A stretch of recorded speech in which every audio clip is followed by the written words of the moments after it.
Ahora la información nos lleva al caso Fernando Pastorizo, o al caso Nahir Galarza, que fue la joven que resultó detenida y condenada a perpetua. Recuperaría la libertad cuando cumpla 54 años. Una durísima condena, ejemplificadora.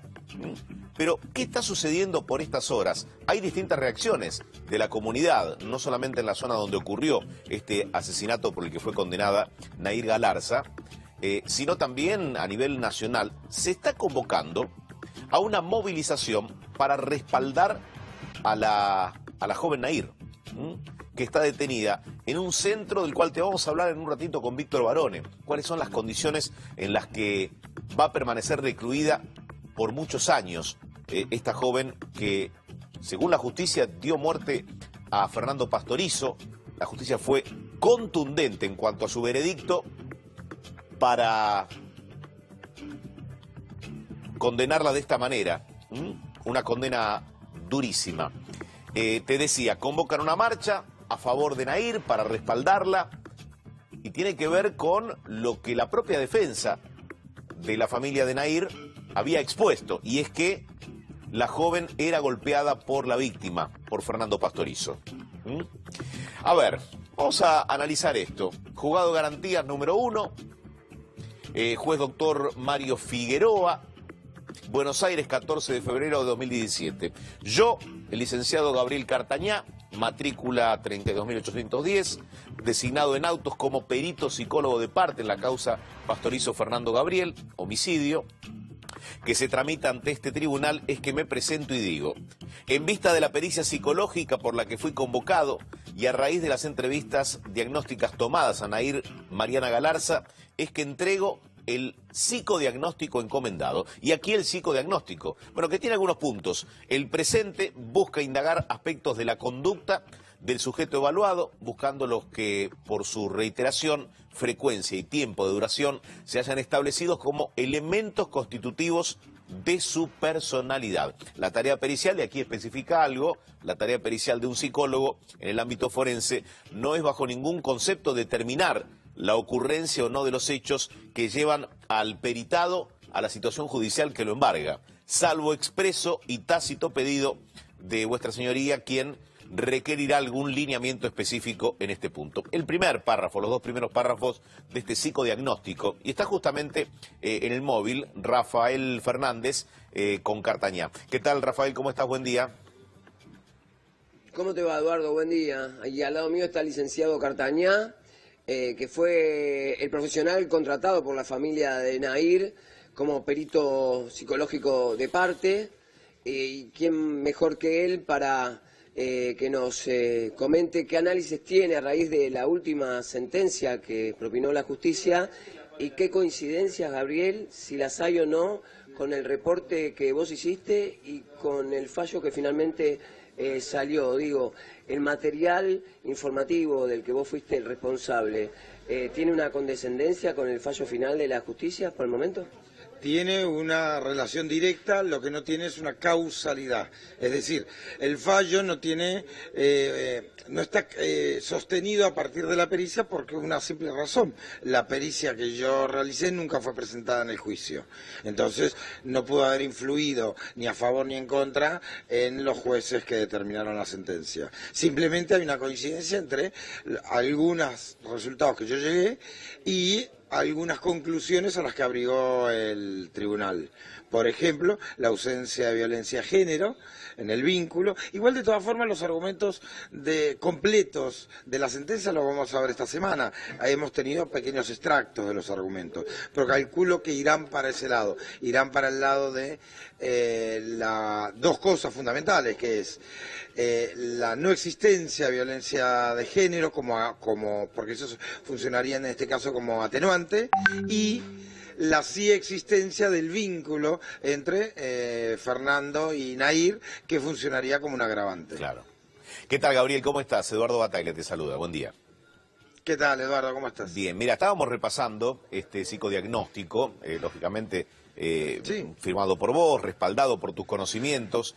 O sea, el tribunal ha sido muy contundente, ¿no? Cuando afirmó que no hubo violencia de Fernando hacia Nair. Pero vos en este psicodiagnóstico hablas de la conducta de ella, ¿no? En un párrafo dice trastorno narcisista de la personalidad. Digo, a ver si nos podés contar un poco más. ¿Cómo es una joven que se transforma en asesina a partir de determinada situación?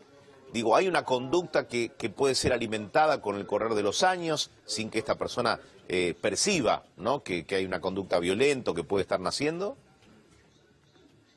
A ver, te lo pongo en estos términos. Acá hay, este caso por lo menos en la clínica presenta un gran interrogante, que es, los diagnósticos se hacen, los diagnósticos judiciales o clínicos se hacen a partir de, no a partir de lo que yo digo, digamos, como una opinión personal, sino a partir de criterios clínicos científicos.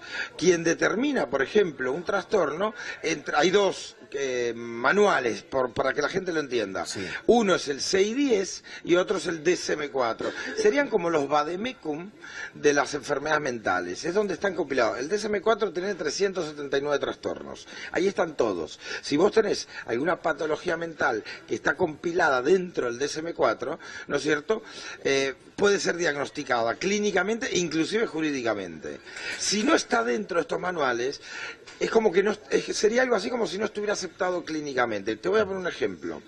Este año recién aceptaron como trastorno el trastorno de alienación parental, sí, que es un trastorno que hace que un padre ponga en contra a su hijo del otro padre, o de la madre, o al revés.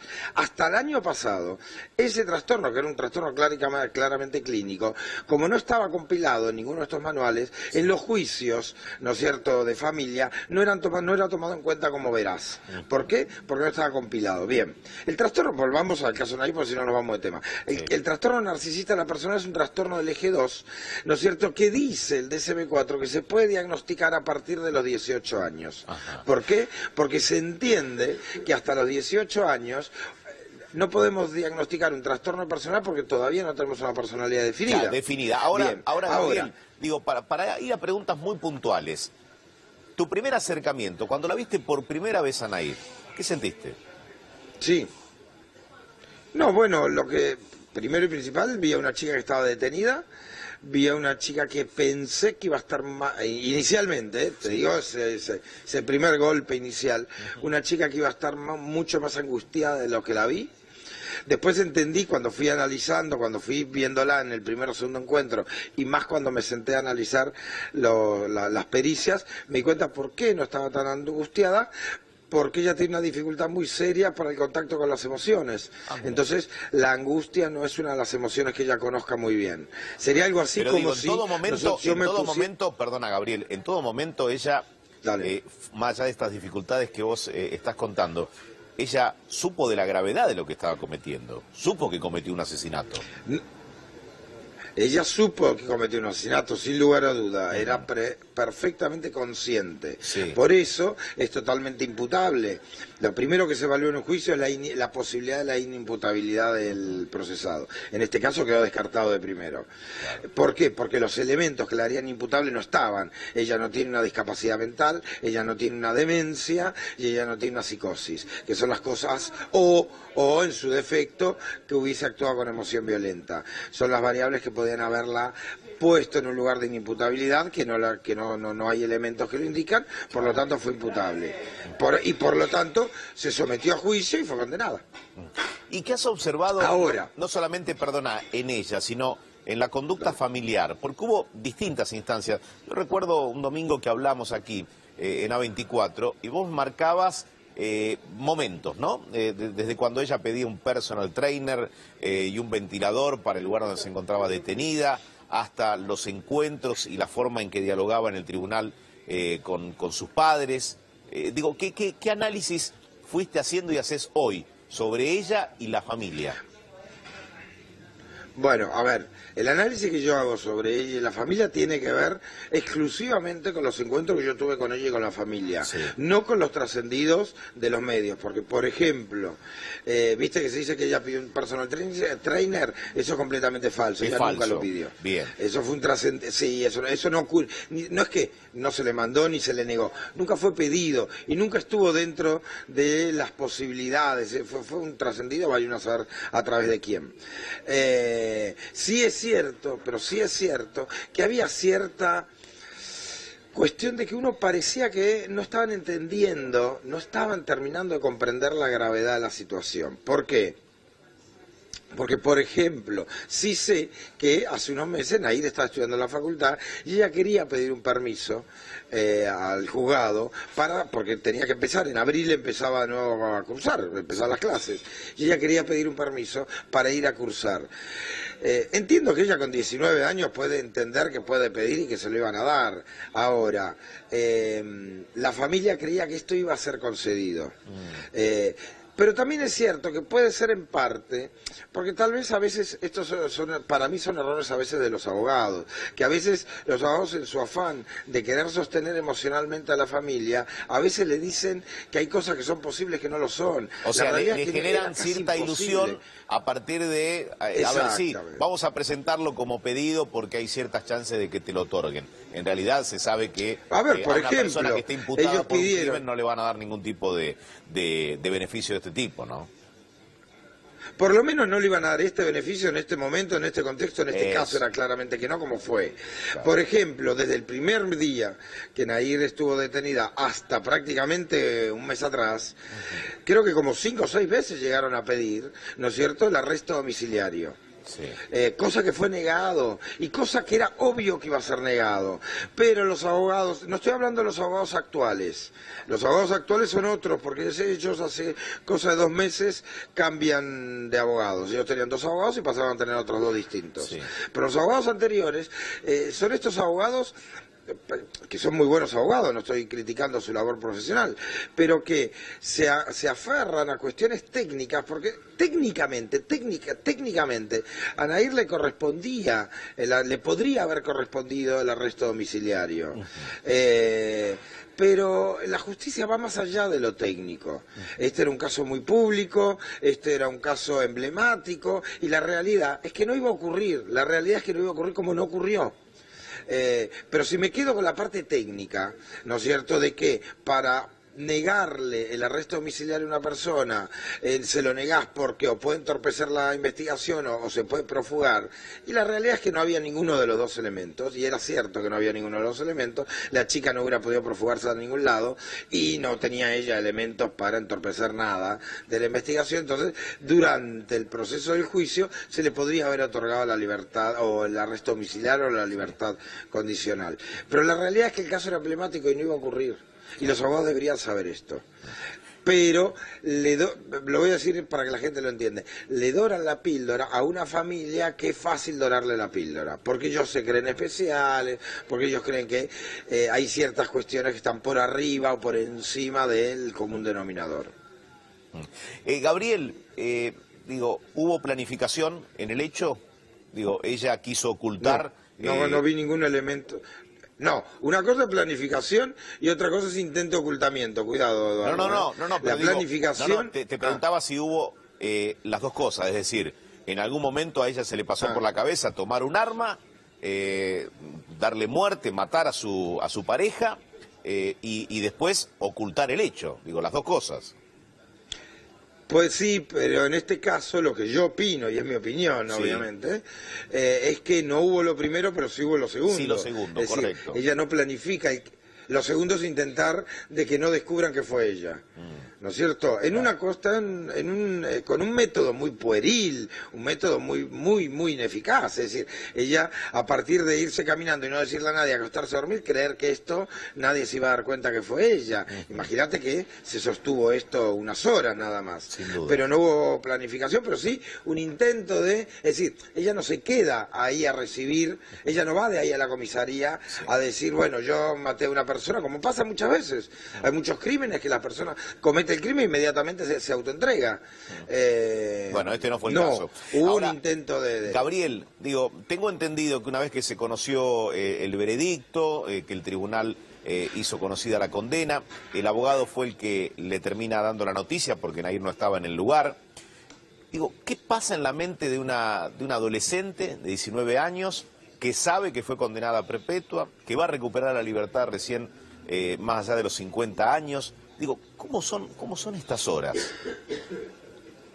Y yo creo que en estas horas, a ver, en esto le cabe la generalidad de la población, lo que le cabría a cualquier persona que acaba de recibir la noticia de que va a estar detenida durante 35 años, de que hay un montón de consecuencias que ella de a poco, porque todo no te cae en el momento, que a poco va a ir comprendiendo. Claro, Ella y por su personalidad, por eso te pregunto, los... porque vos tenés un nivel de conocimiento. Bueno, pero al margen de su personalidad, la realidad se lo va a imponer. La realidad le va a imponer que ella se dé cuenta que ella no va a estar en el funeral de su abuela.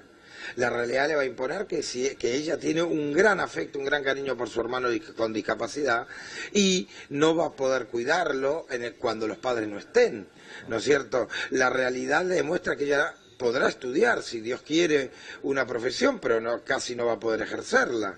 La realidad demuestra que si estaba escrito que iba a haber una Nahir casada con alguien algún día y criando 3 chicos en su casa, tal vez el día de mañana se casa con alguien, sí, en la cárcel no está prohibido casarse, y tal vez es madre porque tampoco está prohibido, pero no va a criar hijos como los hubiera es el criado fin de los sueños. Hasta el 29 de diciembre. Y es el fin de una vida y algo peor, el inicio de otra vida terrible. Qué bárbaro. Digo, no hay personalidad que pueda sobreponerse a esto, por lo menos en un inicio, ¿no? Porque por lo que vos describías, dabas ejemplos muy gráficos, es un tren de frente, ¿no? El que te choca. A ver, no coincido contigo, Eduardo, no es que no hay personalidad que te lo diría al revés. No hay personalidad que pueda sostener este golpe. Yo creo que casi todas las personalidades pueden sostener todos los golpes si le das el tiempo necesario. Nos adaptamos a cosas peores, ¿no es cierto?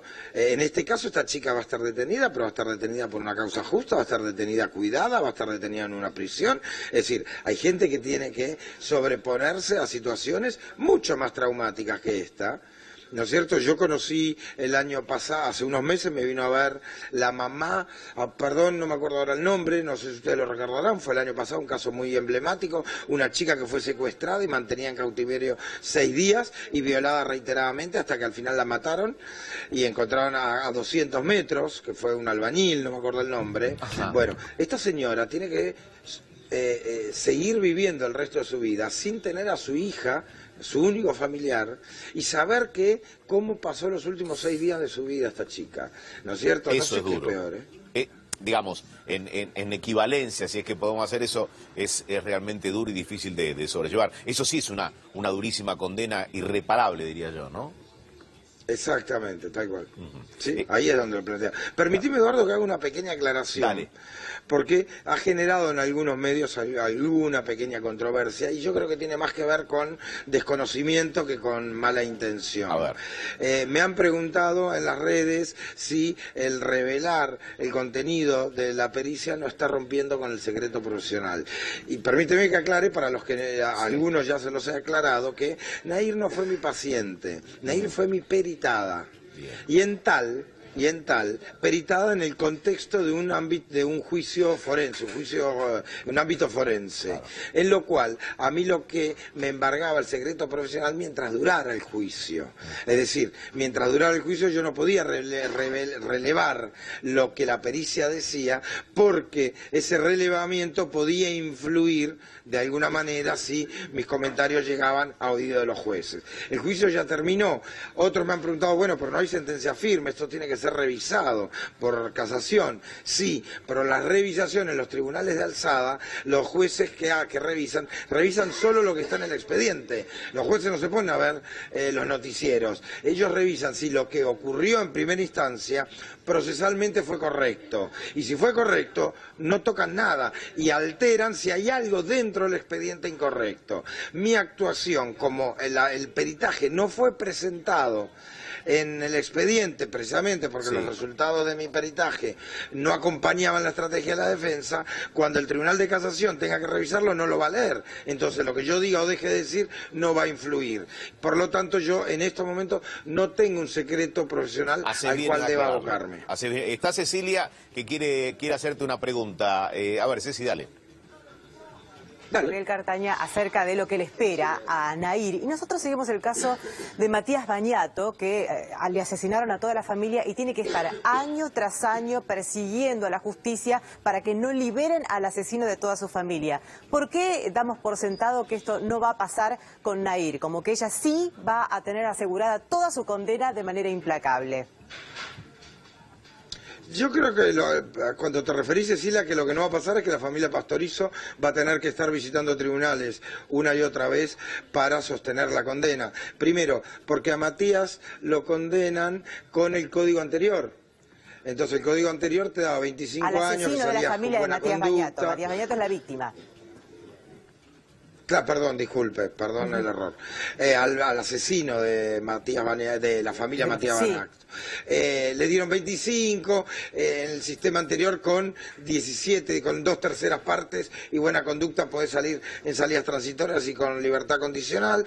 Y entonces Matías Bañato, inclusive, no solamente para que se haga justicia, porque lo he escuchado a Matías, sino por temor a lo que le pueda pasar a él, porque el asesino inclusive lo ha amenazado de prisión a él. Por una cuestión hasta de tranquilidad personal, ha tenido que, desgraciadamente, salir no solamente en los juzgados, sino en los medios a pedir, ¿no es cierto?, que se haga una excepción a la regla y que este hombre continúe en prisión. Creo que en el caso de la familia de Fernando no va a pasar por varias cosas. Primero, porque el código cambió. A ella le dieron 35, no 25, sin posibilidad de reducción. Entonces, nada, es una cuestión técnica, no hay nada que pedir, simplemente que se cumpla la ley. Segundo, porque la familia de Fernando no está en riesgo, es decir, si mañana, si dentro de un mes, por alguna circunstancia atípica, obviamente absurda, Nahir saliera, los padres de Nahir no están en riesgo. Tercero, porque me dio la sensación de que los padres de Fernando ya han obtenido lo que quieren, que es una condena. De hecho, creo que no están buscando los padres. Me dio la sensación por las últimas declaraciones. Los padres de Fernando no están buscando ni siquiera que se cumplan. Es más, creo que lo que desean es el arrepentimiento de Nahir, pero por Nahir misma. Dicen, ojalá que esta chica algún día, tal vez no hoy, pero algún día se arrepienta. Pero lo que sea de acá en más de la vida de Nahir ya nos tiene sin cuidado. Me parece que están en un proceso ellos de su propio duelo y lo que pase o deje de pasar con Nahir no les importa. Creo que necesitaban la condena, ¿no es cierto? Y que se limpie el nombre Fernando como proceso para continuar con su proceso de duelo de despedida de su hijo. Bien. Gabriel, gracias por haber hablado con nosotros. Te quería preguntar esto último. Digo, hay una movida que se está promoviendo, es decir, una manifestación para apoyar a Nahir. Esto es natural que ocurra también, ¿no? Mira, lo que te lo voy a decir así, lo que creo es que hay una movida que para mí, equivocadamente está tomando el caso de Nahir como un caso piloto, como un caso emblemático, atacan o defienden el caso de Nahir, cuando en realidad lo que hay que hacer es, la realidad es que hubieron críticas sobre que el caso de Nahir recibió una condena excesiva. ¿Te perdimos? A ver. Solamente, ¿hola? ¿Se escucha? Sí, que recibió una condena excesiva para determinado grupo. Que recibió una condena excesiva y por ser una mujer que mató a un hombre, que si esto fuera al revés, si fuera un femicidio, un hombre matando a una mujer, la condena hubiera sido más leve y el juicio hubiera durado más. Entonces, que en ese contexto, Nahir recibió un trato injusto, porque fue condenada muy rápida y mucho. Yo lo que diría, porque ten en cuenta que quienes dicen esto son personas que están queriendo endurecer las condenas de los asesinos femicidas. Yo lo que diría es que en vez de defender a Nair y atacar el proceso judicial, lo que deberían hacer es defender el proceso judicial y pedir que este proceso judicial, en cuanto a rapidez y condena, se replique en los casos de los hombres. Me parece perfecto. Gabriel, siempre es un gusto. Otro día la seguimos aquí en el piso. Al contrario. No hay problema, a la orden siempre. Abrazo.